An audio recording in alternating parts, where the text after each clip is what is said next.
தொடர்ந்து அரங்கத்தில் நம்மோடு விருந்தினர்கள் இணைந்திருக்கிறார்கள். தொடர்ந்து பேசலாம். திரு ஷபீர், முன்னதாக ஒரு கடிதம் ஒன்றை எழுதியிருந்தார் மாநாட்டுக்கு முன்னதாக விஜய். தமிழக அரசியல் போர் உத்தியால் வெல்வோம் அப்படின்னு போட்டிருந்தாரு. என்ன உத்தி வச்சிருக்க வாய்ப்பு இருக்கு? குறிப்பாக அதிமுகவை இதுவரைக்கும் விமர்சனம் செய்யல அப்படின்ற ஒரு பார்வை இருக்கு. ஆனா செல்லூர் ராஜுவோட கருத்து எம்ஜிஆரை பயன்படுத்திய பிறகு வேற மாதிரி இருந்தது. அதை எப்படி பார்க்கலாம்?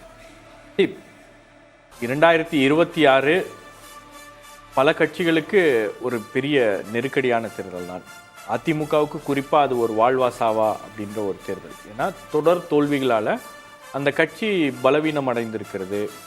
கட்சி ஆரம்பிச்சதுலேருந்து முதல் முறையாக 7 தொகுதிகளில் அந்த கட்சி டெபாசிட் எழுந்திருக்கு அப்படின்னும் போது இது எல்லாம் ஒரு மிகப்பெரிய பின்னடைவாக அமைந்திருக்கிறது. அந்த சமயத்தில் தான் அந்த இடத்தை தான் விஜய் பிடிக்க வேண்டும் அப்படின்ற ஒரு முயற்சி பண்றாரு. அவர் அதிமுகவை விமர்சிப்பதால் அதிமுக எங்கேயாச்சும் கன்சாலிடேட் பண்றதுக்கான ஒரு வாய்ப்பு கொடுத்துருவாரோ அப்படின்றது அவருடைய விஜயுடைய வியூகம் என்பது திமுகவை வீழ்த்த வேண்டும், பாஜகவை எதிர்க்க வேண்டும். இந்த 2 விஷயங்கள்ல தான் திமுகவே அந்த விஷயத்தை தான் கையில் எடுத்திருக்கு. திமுகவுக்கு தொடர் வெற்றிகள் எதனால கிடைச்சிருக்கு இந்த தேர்தலில் அப்படின்னா பாஜக எதிர்ப்பு அப்படின்ற ஒரு விஷயத்தை பிரதானப்படுத்தி இருக்காங்க அப்படின்னும் போது அது அவங்களுக்கு தொடர்ச்சியாக கொடுக்கிறது. இப்ப விஜயுடைய ஒரே ஒரு விஷயம் என்னன்னா, விஜயை எதிர்ப்பதில் திமுக அதிமுகவுக்கு இருக்கக்கூடிய சிக்கல். இப்போ விஜயை நீங்க எதிர்க்கிறதுல நேரடியாக விஜயை திமுக இது வரைக்கும் பெரிய அளவில் திமுக தலைவர்கள் விமர்சித்ததில்லை. அதே போல அதிமுகவில் இருக்கக்கூடிய 2ஆம் கட்ட தலைவர்கள் தான் அங்க ஒன்று இங்க ஒன்று விமர்சிக்கிறாங்களே தவிர நேரடியாக விஜய் விமர்சிப்பதில் ஒரு பெரிய சிக்கல் இருக்கிறது. அப்போ விஜயை அவங்க நேரடியாக விமர்சிக்க ஆரம்பிச்சுட்டாங்க அப்படின்னா விஜய்க்கும் திமுகவுக்கும் போட்டி, விஜய்க்கும் அதிமுகவுக்கும் போட்டி, ஒரு ஸ்பேஸை கொடுத்துடக்கூடாது, ஒரு பிம்பத்தை கட்டமைச்சிடக்கூடாது. விஜயை நாம ஒரு டைரக்ட் பிளேயரா, ஒரு டைரக்ட் ஃபோர்ஸா நம்ம அவரை அடையாளப்படுத்திடக்கூடாது அப்படின்றதுல இருக்காங்க. பட் எவ்வளவு ஆண்டு காலம் இப்படியே போவோம் அப்படின்றது தெரியாது. நீங்க ஏதோ ஒரு கட்டத்துல தேர்தல் நெருங்கும் போது விஜய் தன்னுடைய திமுக எதிர்ப்பையும் பாஜக எதிர்ப்பையும் கூர்மைப்படுத்துகிறார், ரொம்ப தீவிரமாக அதை கையில் எடுக்கிறார் அப்படின்னும் போது திமுக பேசிய வேண்டிய ஒரு கட்டாயத்துக்கு தள்ளப்படுவார்கள் அப்படின்னு தொடர்ந்து பேசலாம். தாவேக மாநாட்டின் போது மழை வந்தால் தண்ணீர் தரையில் ஊறாமல் இருக்க போடப்பட்ட பச்சை நிற விரிப்புகள் வெயிலின் கொடுமையிலிருந்து தொண்டர்களை காக்க குடையாக மாறியுள்ளன. மதுரையில் இன்று மழை பெய்யும் என்று கணிக்கப்பட்டிருந்த நிலையில் காலையிலிருந்தே வெயில் கொளுத்தி வருகிறது. நள்ளிரவு முதல் மாநாட்டு திடலில் காத்திருந்த தொண்டர்கள் நேரம் செல்ல செல்ல வெயிலின் தாக்கத்தை தாங்க முடியாமல் தவிப்பிற்கு ஆளாகியுள்ளனர். அதில் பலரிடம் குடையோ தலையில் மூட துண்டோ இல்லை. சிலர் இருக்கைகளை தலைக்கு மேல் தூக்கி பிடித்துக் கொண்டனர். எவ்வளவு நேரம்தான் அப்படியே இருக்க முடியும்? கைகளில் வலியெடுக்க அதற்கு மேல் சமாளிக்க முடியாது என்று முடிவெடுத்த தொண்டர்கள் தரையில் கிடந்த பச்சை விரிப்புகளை ஆங்காங்கே கட்டி தற்காலிக நிழற்குடைகளை உருவாக்கி அதிலேயே இளைப்பாறினர்.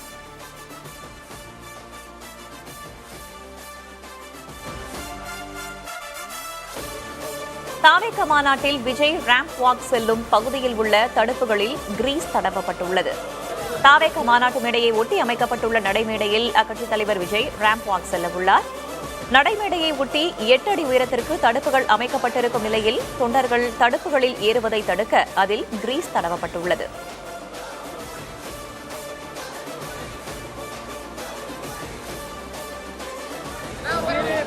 தாவேக தொண்டர்கள் பலர் ஆபத்தை உணராமல் பேருந்து மேற்கூரைகள் மீது நடனமாடியது அதிர்ச்சியை ஏற்படுத்தியுள்ளது. வெளி மாவட்டங்களிலிருந்து மதுரைக்கு பேருந்து, வேன் போன்றவற்றில் வந்தவர்கள் சிலர் வாகனத்தின் மேற்கூரை மீதேறி செல்ஃபி எடுத்தனர். இன்னும் சிலரோ உற்சாக மிகுதியில் ஆபத்தை உணராமல் நடனமாடினர். மேலும் சிலர் கைத்தட்டி பாடல்களை பாடி பேருந்து மேற்கூரையை தங்கள் வீட்டு மொட்டை மாடி போல பயன்படுத்தினர். பாதுகாப்பின்றி பயணம் செய்ய வேண்டாம் என்று காவல்துறையினர் தொடர்ந்து அறிவுறுத்தியும் பேருந்தின் மேற்கூரையிலிருந்து இளைஞர்கள் இறங்கவில்லை. மாநாட்டை உற்சாகமாக கொண்டாடுவது தவறில்லை என்ற போதும் உயிரும் பாதுகாப்பும் முக்கியம் என்பதை உணர வேண்டும் என காவல்துறையினர் கவலைப்படுகின்றனர்.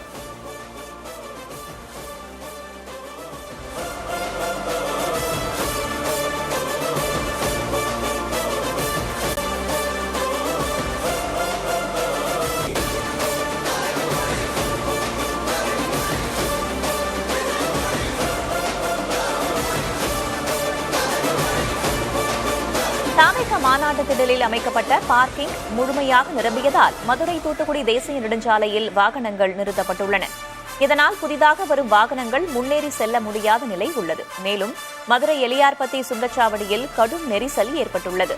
வாகனங்கள் முன்னேற முடியாமல் பல கிலோமீட்டர் தொலைவுக்கு அணிவகுத்து நிற்கின்றன.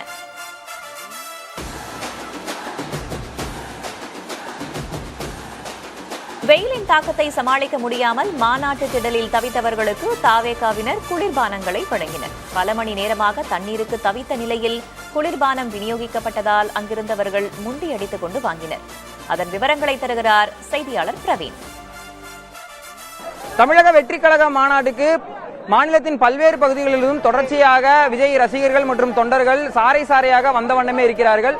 கடுமையான வெயில் இருக்கக்கூடிய ஒரு சூழலில் பாரபத்தி பகுதியில் கிட்டத்தட்ட அந்த எலியார்பதி சுங்கச்சாவடி பகுதியில் இருந்தே நீண்ட தொலைவிற்கு வாகனங்கள் நிறுத்தப்பட்டு இந்த வெயிலில் நடந்து வந்த வண்ணமே இருக்கிறார்கள். சாலையின் இருபுறங்களிலும் பல்வேறு இடங்களில் தண்ணீர், மோர் மற்றும் சிற்றுண்டிகள் வழங்கப்பட்டிருந்தாலும் தற்போது நாம் நின்று கொண்டிருக்கக்கூடிய இந்த தேசிய நெடுஞ்சாலை பகுதியில் தொண்டர்களுக்கு மற்றும் ரசிகர்களுக்கு டிவிகேவின் தன்னார்வலர்கள் தரப்பில் குளிர்பானங்கள் வழங்கப்பட்டுக் கொண்டிருக்கின்றன. ஒவ்வொரு காட்சியில் பார்க்கும் போதே தெரிகிறது, அவர்கள் முண்டியெடுத்து வாங்கி கொண்டிருக்கும் போதே இந்த உஷ்ணத்தின் அளவை நம்மால் புரிந்து கொள்ள முடிகிறது.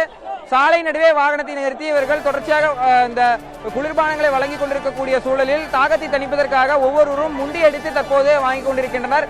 வாகனத்தில் இருந்தபடியே டிவிகே தன்னார்வலர்கள் அந்த குளிர்பானங்களை தூக்கி எறிய பல்வேறு நபர்களும் வேகமாக வந்து அவற்றை பிடித்து செல்கின்றனர். வெயிலின் உஷ்ணத்தை தாங்கி உணரக்கூடிய அளவிற்கு இந்த காட்சிகளானது அமைந்திருக்கிறது. தொடர்ச்சியாக பல்வேறு இடங்களிலும் உணவுகளும் தண்ணீரும் வழங்கப்பட்டுக் கொண்டிருந்தாலும் இப்பகுதியில் இந்த குளிர்பானம் வழங்கப்படுவதற்கு தொடர்ச்சியாக முண்டியெடுத்த வண்ணமே இருக்கிறார்கள். ஒளிப்பதிவாளர் முத்துப்பாண்டி காட்டிக் கொண்டிருக்கக்கூடிய காட்சிகளை பார்க்கலாம். இது மட்டுமல்லாமல் கூடுதலாகவும் தொண்டர்களும் ரசிகர்களும் வந்து கொண்டே இருப்பதன் காரணமாக தண்ணீர் வசதி என்பது கூடுதலாக அவர்கள் கவனம் செலுத்த வேண்டிய ஒரு விஷயமாக இருப்பதை நம்மால் புரிந்து கொள்ள முடிகிறது. ஒளிப்பதிவாளர் முத்துப்பாண்டியுடன் பாரபத்தி பகுதியிலிருந்து செய்தியாளர் பிரவீன். மாற்றம் தருமா மதுரை மாநாடு? என்ன பேச போகிறார் விஜய்? என் நெஞ்சில் குடியிருக்கும் என்னுடைய எகிரும் எதிர்பார்ப்புகள், அரசியல் பார்வையாளர்களின் ஆழமான அலசல்கள். விஜய் கட்சி 2026 தேர்தலில் என்ன முடிவு எடுத்தா சரியா இருக்கும்னு நினைக்கிறேன். இன்னைக்கு தமிழ்நாடு அரசியலில் திமுக யாராவது ஒருத்தரை பார்த்து பயப்படுதுன்னா அது விஜயை பார்த்து தான். அவர் பேச்சும் தரமா இருக்கும், செயலும் தரமா இருக்கும், சம்பவம் ரொம்ப தரமா. பிரத்யேக நேரலைகள், நொடிக்கு நொடி அப்டேட் களத்திலிருந்து. தமிழ்நாட்டு அரசியலில் புதிய தலைமுறை டிஜிட்டலில் நாள் முழுவதும் மாநாடு 2.0